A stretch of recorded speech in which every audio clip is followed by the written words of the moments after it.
Hey folks, good morning, good afternoon, good evening, wherever you are. My name is Saurabh Pol. Welcome to Pol Ki Bol. Today I'm going to talk about the future of the Indian IT industry and what it means when you see the recent changes that have happened in the H1B visa program, as well as the upcoming changes in the L1 visa program in the US, obviously, and also the roles that GCCs are playing, which is like global capability centers, and how probably the Hire Act, which is coming along, that may also impact overall outsourcing from the US to Indian shores, especially in the world of software, right? Software, BPO and KPO. Now, let me start off by saying that I genuinely respect the Indian IT industry for what it has been able to create in the last 3-4 decades. I would say much more than that. The IT industry actually really, if you see, go back to the roots. It started in the 70s and 80s, by the way. It really took off in the 90s and the early 2000s with Y2K and many other things that happened, right? And many people often say that the Indian IT industry the best thing that has ever happened is that it grew by mistake. Like the government wasn't paying attention and suddenly it grew. It became so huge and so on and so forth. And let me start by saying that that's complete bullshit. I know it's very trendy and it's very easy to blame governments and politicians in general, but you can't keep making something can't be a mistake for 40 years at a stretch. It can be a mistake for the first 5-10 years, but then people pick up to it, right? Like as simple as that. You don't become the Indian IT industry is like 250-260 billion dollars every year, right? That's not a small amount, especially for a country that had a foreign exchange, foreign currency deficit problem. We didn't have foreign exchange reserves. Okay, वो वाला country अगर बोल रहा है यार I'm going to get $250 billion, $260 billion every year, in a profitable way, in a profitable manner, you have to applaud that industry. Many people hate the Indian IT industry for their own various reasons. I would say 60% of the Indian professional workforce is in services, and a majority of them are in, the IT industry in particular, right? So obviously, and we are now known as the land of software support in a way. Earlier, we used to take pride in it. Today, we know that there is a bit of derision behind that statement, but coming back, I would say we have to own it, right? And we have been owning it for the longest time. That yeah, we are the land of software outsourcing, IT outsourcing, KPO outsourcing, knowledge process outsourcing, business process outsourcing, and so on and so forth, right? And people always say, as I said, like कि yeah, politician लोगों ने कुछ नहीं किया, ये अपने आप हुआ है, and this and that. And I'll be like, that's bullshit, especially the government in South India, governments of Karnataka, the governments of Tamil Nadu, of Telangana, Andhra Pradesh, and so on and so forth, right? They have really worked hard. Even the governments in the north, right? The NCR region, like National Capital Region and all, these are certain places, right? Pune, the government of Maharashtra, what they have done with Pune, right? These people have really, these governments realized pretty soon that the IT industry is something that can really benefit our nation and can benefit their people. Okay, so if anyone's trying to, and these companies, they got like land for all the huge offices that they made. These IT companies, they got it on pennies on the dollar, right like जो चीज़ 100 करोड़ का होना चाहिए था उनको 5-10 करोड़ में मिल रहा था, 1 करोड़ में मिल रहा था. Y? Because the government is like, hey, we'll give you this, so your capex will be low, your capital expenditure will be low, your upfront investment will be low, but we want a guarantee that at least, like, 15,000 people will get a job in this area, 1 lakh people will get a job in this state for us in the coming years, and so on and so forth. Like, you build an ecosystem. If we give you a sort of a promotion, what will happen is like you will you will benefit, but so will the state income tax coffers. Okay, so let's not pretend. Like, I know the IT industry people also try to pretend, हाँ हमने ही सब किया है, government ने हमको help नहीं किया है. That's bullshit, right? These people got like hundreds of crores worth of land and campuses. They got it for pennies on the dollar. Do not forget that the government partnered with them, and successive governments, the national government and the state governments, for the last 30-40 years. That includes Congress, that includes local regional parties, that includes the BJP, and so on and so forth, right? The NDA, UPA, whatever you want to call it. all of them, they have really promoted the Indian IT industry, and it worked out very well, for a very long time. It has benefited our consumption patterns. It has really benefited many brands in India and many families in India who really saw the IT industry as like, hey, I come from a poor village, or I come from a not so well to do family, a lower middle class family, or even a middle class family from a tier 3 town in India, and I want to do better for myself, right? Millions of people have benefited from it, okay? Millions, okay? लाखों लोग, दसों लाखों लोगों का फायदा हुआ है in the last 20, 30, 40 years. If you multiply it by 4 or 5, which is like the average family size that depends on, one individual earning money, that's like that number, I'm pretty sure, will go in crores. Okay. So the Indian IT industry, let's start with the fact is that it has done very well for our country. It did not rise on its own. I mean, initial years, yes, but the government did support them. Multiple governments across state and municipal and national levels. Okay. In fact, even on an international level, they have gotten a lot of support, and it was not just the Indian government that has supported them. Even foreign governments have really supported the Indian IT industry. Okay. Why? You will soon find out. Like, I'll explain this, right?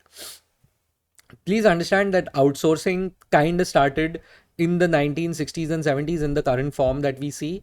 There was like General Electric had like this CEO called Jack Welch.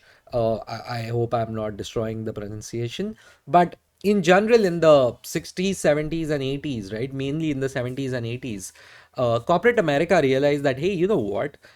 We definitely can outsource our manufacturing and our services. But they started off with the manufacturing bit, and in the 70s, they started off slowly.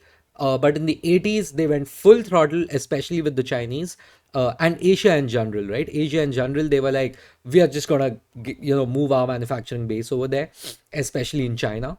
And that's because they wanted to peel China away from the Russians in the Cold War, from the Soviets, right? And they did it successfully. And one of the carrots that they used was like, hey, we are gonna move our manufacturing to you.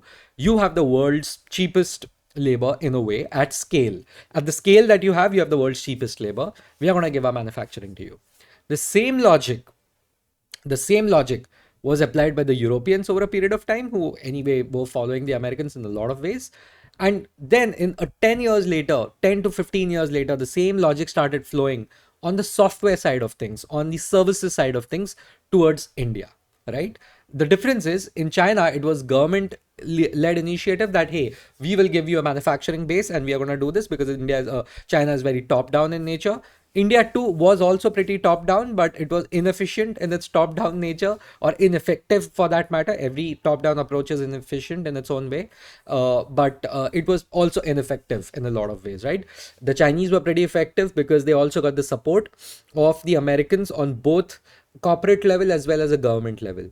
In India, the challenge was that there was no vision as usual, and there were some visionaries who, as India has always relied on visionaries, right? It has always relied on great men and great women, because on on a collective organizational level, we don't really do well.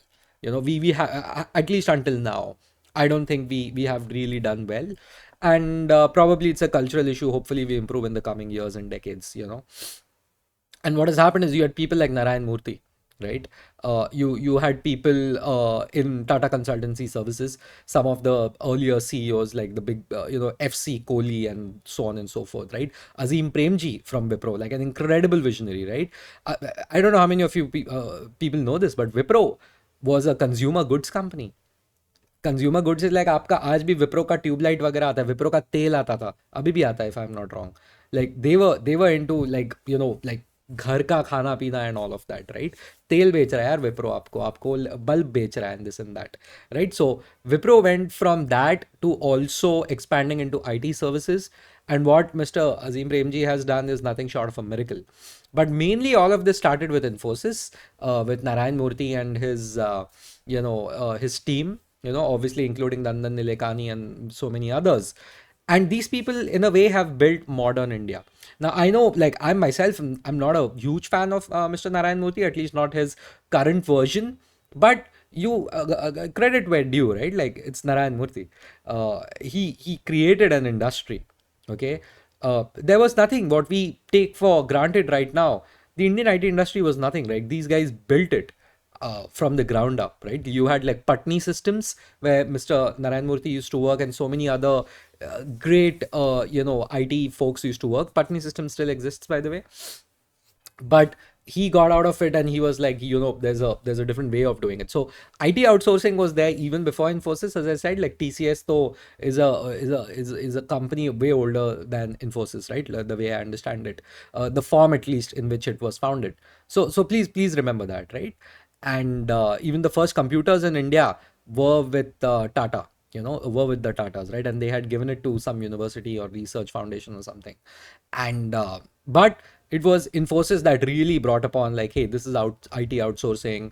They really scaled it. HCL, Shiv Nadar of HCL also really got deep into this. Like, it kind of started in a way, it wasn't really a plan, but they were like, you know what, we can actually help out. Don't take my word for it, right? Like, in terms of, but I can tell you mota moti how it happened, right? It wasn't like they woke up one day like, अपना labor cheap है, उनका labor सस्ता है, and cost arbitrage करेगा, and इधर से उधर हो जाएगा. No, it wasn't as straightforward, right?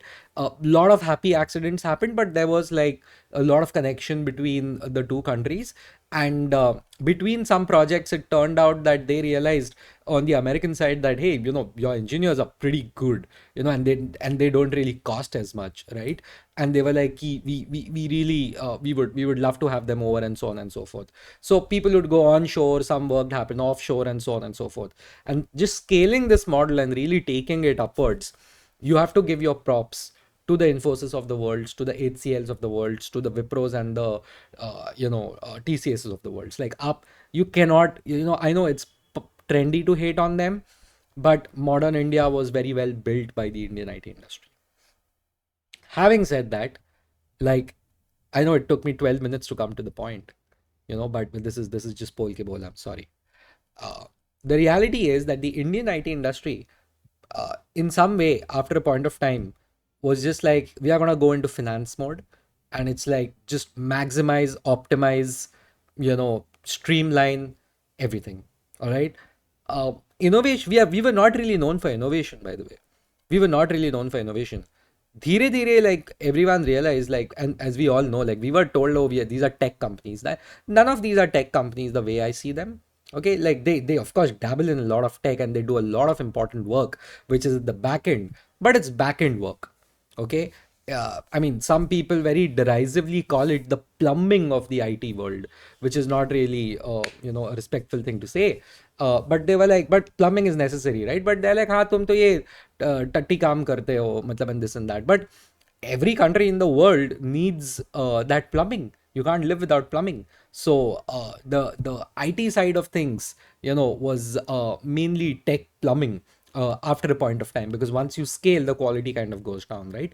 There are specialized projects. There are incredible projects that these IT companies work on, by the way, including AI, data labeling, and so on and so forth, right? But that is a very small percentage of it. And after a point of time, the Indian IT industry was like, whatever, man, we just get people. It was there's only one word that mattered, was arbitrage. Like, अगर वहाँ पे, अगर वहाँ पे ये लोग, बोल रहे हैं कि यार, one guy costs 1,000 rupees, our guy costs 100 rupees, that company will pay our company 500 rupees.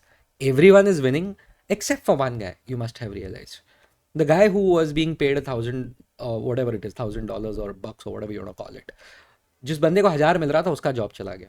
Like, भाई, ये इंडिया में बैठ के 100 में कर रहे हैं, और इनकी कंपनी को हमको सिर्फ 400-500 देना है, हो गया. That is called cost arbitrage.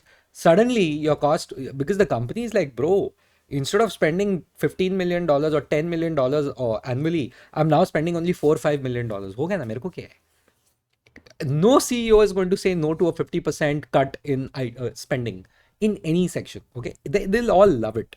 Okay, more or less, because the IT function was known as a cost function, and still a cost function, right? It's a cost center. Nothing you do over there is like, wow, Because this happened, we earned more money. It is regulatory compliance, it is just regular maintenance, it is customer support, and so on and so forth, right? Like, I mean, there is a lot else also. Like, you do get revenue out of some of the projects that happen there, but more or less, it is considered, hey, it's a cost function. As much as possible, I want fewer people working on this, lesser money on this, and less headache for us. Okay, as simple as that. So that is the reality of it. The outsourcing that happens majorly happens purely because the kind of work which they do not want to do, or if they are going to do, they're like, it's too much of a hassle. Anyway, you guys are good at it, you have been doing it for 700 others, do it for us also. We don't care. We don't care because आपका काम वैसे भी ठीक ठाक है. It's like, if that guy who was earning 1,000 would perform 100 out of 100, these guys perform 80 out of 100. That's fine. We can live with that, right? We can live with that. It's not going to cost us as much in terms of lost revenue or lost customers or complaints of any sort, right? So that way, I will say, like, everyone was winning except for the guy who lost the job. And slowly and steadily, it became so that people got the message over decades that the IT industry or technology is not really for them. It is mainly, like, at least the IT side of things, the BPO KPO side of things, they are mostly for, like, it goes to India, it goes to Philippines, it goes to Vietnam. Okay. In fact, there was even a term that was used, which was like, hey, if you lost your job to an Indian, you were Bangalored, which means your job went to Bangalore. You get me? Because Americans love to come up with these terms, but yeah, that was their reality. They saw it and they were like, hey, this job got Bangalored. You got Bangalored. So it was like, okay, cool. I mean, this is happening. There was a lot of, people didn't like it. People didn't like it, obviously, but it was nothing compared to the manufacturing base that was being absolutely wiped out in the US, especially in the Midwest, in the flyover states, or they called it, or the Rust Belt as they called it. Okay, so basically, as I said, right, the manufacturing outsourcing happened to China. It started with that. China took all over almost all the critical manufacturing that happens, and suddenly the people who used to do manufacturing in the US, either they saw their jobs go to China or to Mexico because it's close by, right? And they also have a cheaper worker base in a way. So it was China and Mexico for manufacturing. It was India, Vietnam, and Philippines for services. So that is exactly how this outsourcing started. And over the last 20, 30 years, the major problem in the US has been there are people complaining that, boss, like, what's happening? We need to manufacture here, we need to produce things here, and if we are going to outsource, the companies need to pay tax. So it's like, वो company जो 1,000 की जगह 500 पे कर रहा है, उसको tax मारो, उसको tax लगाओ, tax in them in such a way that they come up to 800, 900, so that the incentive to outsource goes away. You get me? So the incentive to outsource goes away. Now, while all of this was happening, the Indians used something called as the H1B program, which already existed. They used the H1B program to start sending engineers from here to there. Okay. And their salaries, according to many reports, was not as high as they should have been in the US. So it became a very common way for people to get the H1B visa. Okay, almost like 7 lakh, 6 to 7 lakh applications happen every year in the lottery system that they have. Okay, some of them are for renewal, but every year only 80,000 or 1 lakh visas are approved out of them, out of the 6 lakh to 7 lakh ones that are actually given out.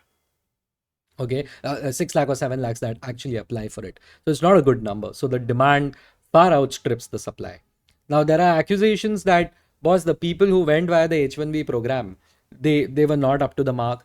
They were just yeah, they were low quality labor, and this was just nothing but displacing the locals and just getting people from outside.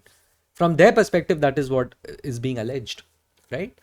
And frankly, over the years, there have been many accusations and many stories of people scamming their way and going out over there, which is so unfortunate. If you can go and Google, by the way, you can just go and Google and you will see there are lawsuits after lawsuits, and there are so many controversies regarding visa scams that have happened, right? And now the Trump administration and the Americans in general are like, enough is enough.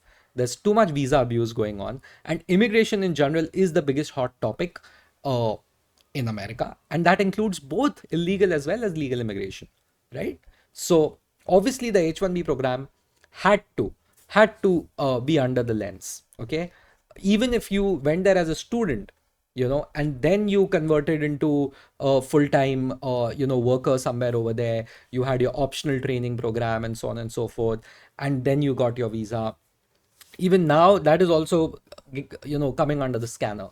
The point is, I want everyone to understand, it doesn't matter whether there is $100,000 a year. पहले 5,000 या $2,000 apply करके you could apply for an H1B program. Today you have to, the company will have to pay $100,000, so 50 times, like at least a 30 to 40 time average increase in your application fees. Now which company is going to do that? They're like, we are not going to sponsor those many H1Bs. So that's the whole point. They're like, key, all right, we can't do this anymore. Out of like 100 people who apply for H1Bs, 70 to 75 of them are Indians. That's the percentage split. So essentially, it's an India heavy visa application, right? Like, let's be frank, if you're an Indian, you know at least 5 people who have been in the US on the H1B program. Let's be very frank, and also there's a cousin of the H1B called the L1 visa. Even that is coming under the scanner from what I read. So I'm pretty sure at least one person who's gone to the US by the L1 program. I don't want to get deeper into all this, like that is different. Many other channels have covered that. But what I want you to understand is a very simple takeaway is this. The Indian IT industry got fat, and in a lot of ways I would say did not move much when it should have. It did not do things it should have. And India in general has this problem, right? कि हाँ ठीक है, एक तो हमारा नाम खराब हो चुका है पूरी दुनिया में. I hope you everyone knows this. अपना नाम बहुत खराब हुआ है. अब आप बोलोगे हमारा नाम खराब कर दिया है, that is true, but हमारा नाम खराब हुआ है. Doesn't matter किसने किया, क्या हुआ, कितने सालों से हो रहा है. If you have been on the internet, you would know Indians have been facing incredible amounts of criticism, straight up racism and xenophobia for the last 4 5 years. Okay, it has been very, very disgusting in your face, at least for the last couple of years, right? It has really correlated in a way with an extreme rise in both legal as well as illegal immigration that has happened from India to many countries, right? Both in North America and Europe. In fact, in a lot of places, you will just find like, and Indians are the highest emigrating population in many countries, many countries, right? Aap list dekh sakte ho. It's not just the countries in North America and Western Europe, right? Like we are the world's most populous country, and we are also, in my opinion, the world's worst country when it comes to formulating your own brand image, of protecting your brand image, of promoting your brand image. I think we don't know what we stand for.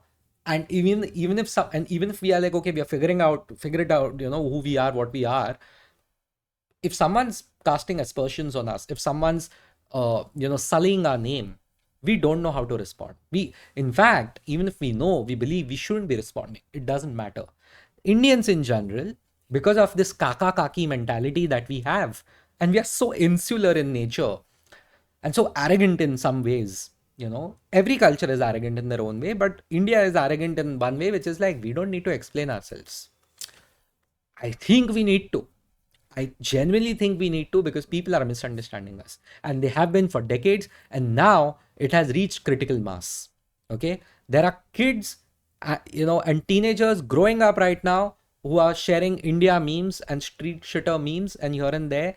Okay, and you have no clue how bad this is going to be 10 years down the line when these people are going to be adults, and their version of India is the street shitting memes that they have seen while they were growing up. Those things don't change.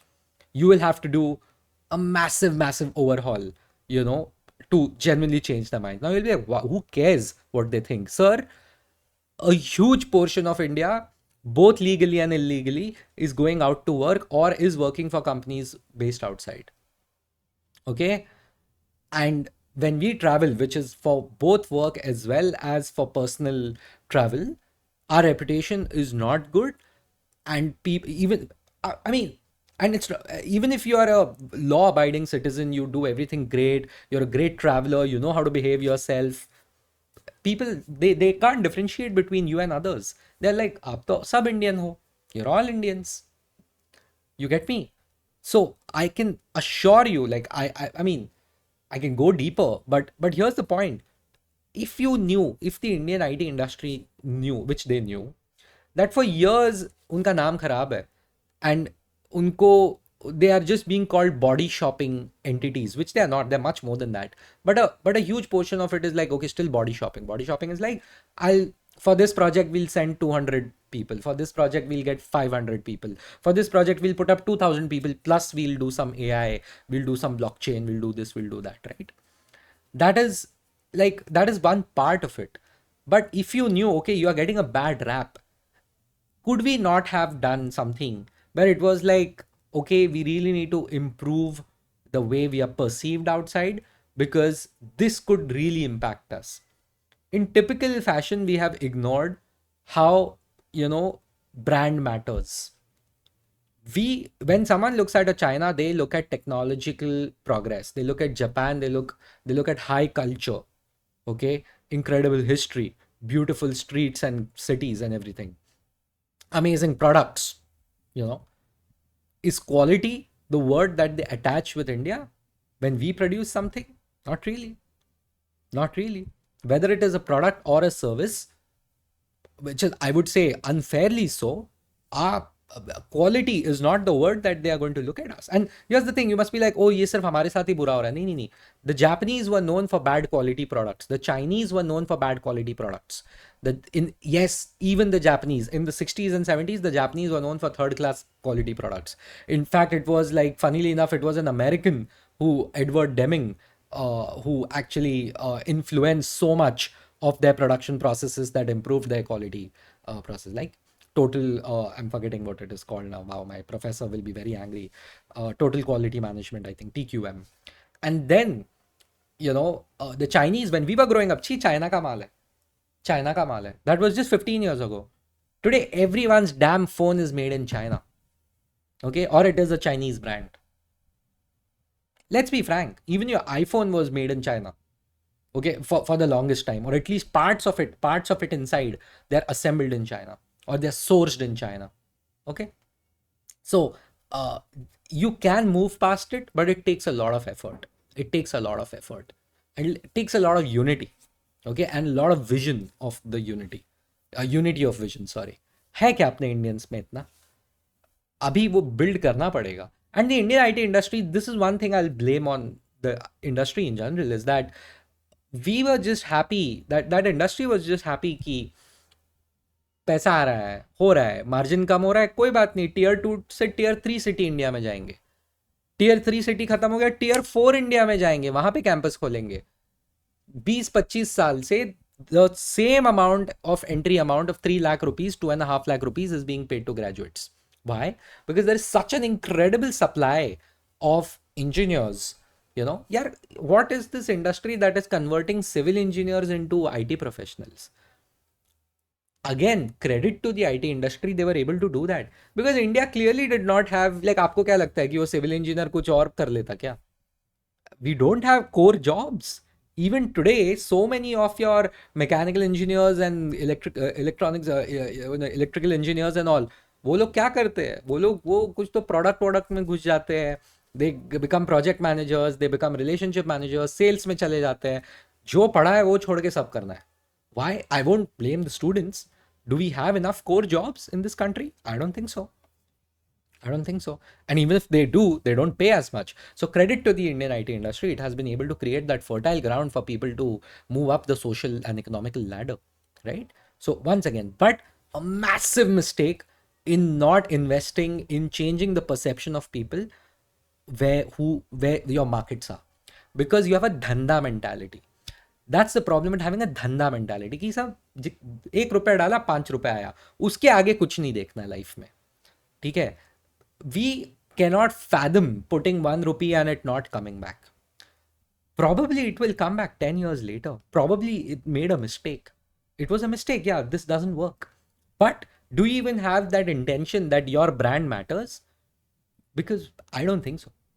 And dare I say, from what little I know, they didn't care about the brand. Okay, utna. They were like, boss, we are in the arbitrage business. Okay, there is a veneer of technology, but ultimately it's a business about people. It's a business about people, right? That's why the biggest IT companies have the most number of people because they can bill them. Those people are known as resources. That's just the business model, all right? So there's nothing evil about it, like, oh, no. But I'm saying, hey, if you're doing something like that, you know that there are murmurs out there, these little embers out there, which may become a wildfire very soon. And this is exactly what has happened. In the last decade or so, you have really, really seen outsourcing become a taboo word. Okay. Even legal immigration being under the microscope. And we did nothing to show that, hey, we are actually a net contributor to that society. हम सिर्फ WhatsApp forward करते गए कि the Indian American community has the highest median income amongst all immigrant groups. Wow.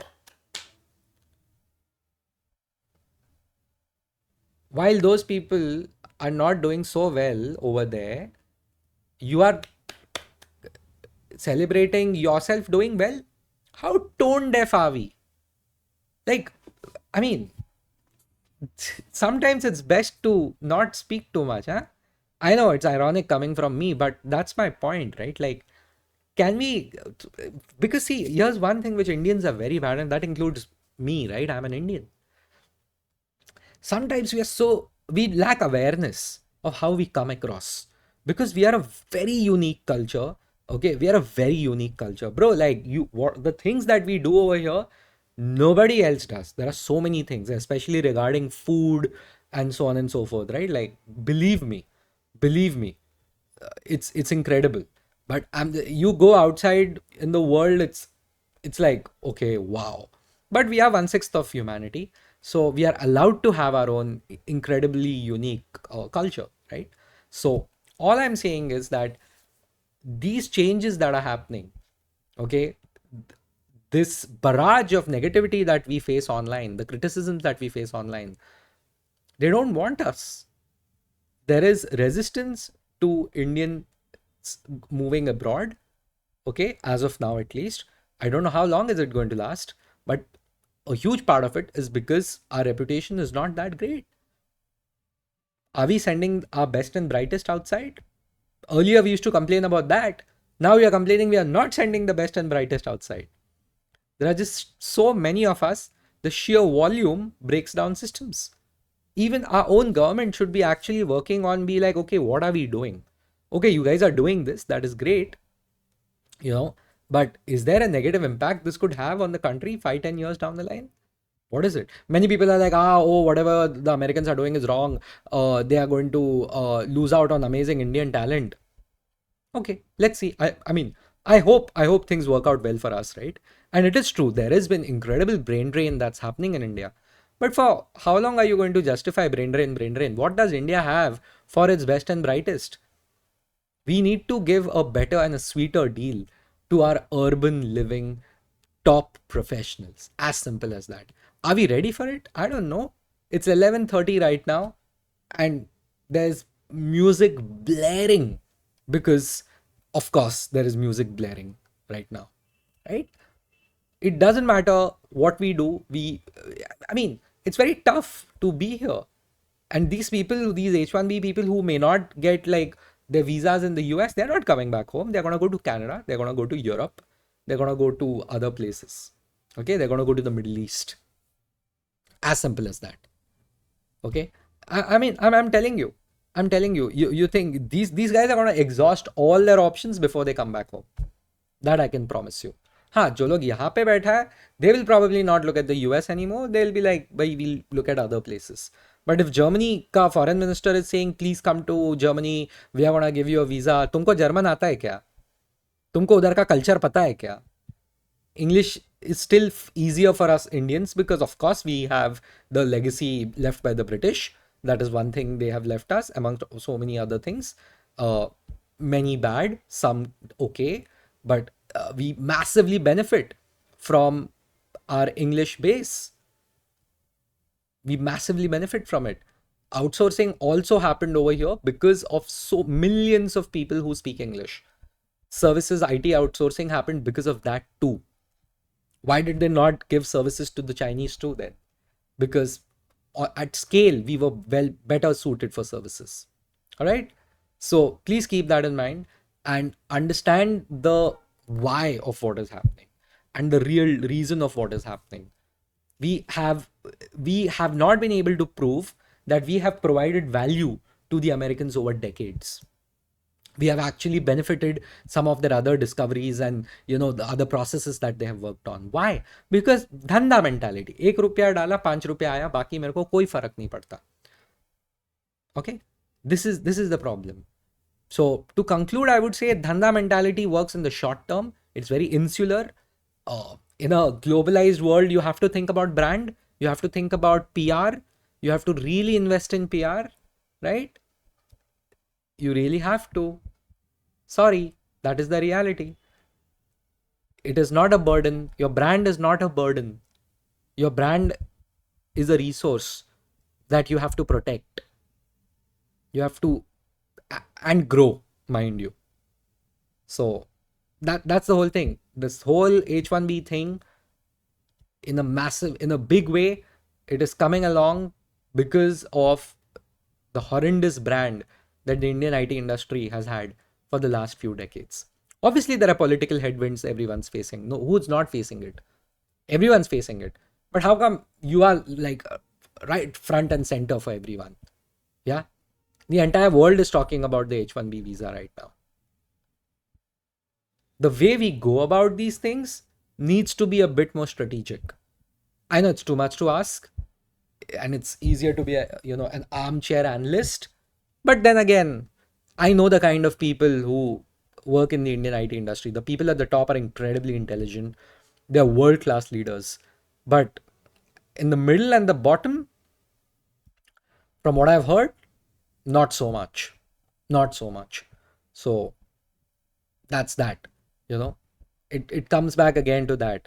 What exactly are we exporting? Is our name synonymous with quality or not? That's that. And that's the reality of the whole H1B thing and the L1 thing and immigration in general and the perception of Indians abroad. That's it. This was Polkeball. I know it was long winded, but I really had to get this off my chest. And yeah, let me know what you think. Thank you.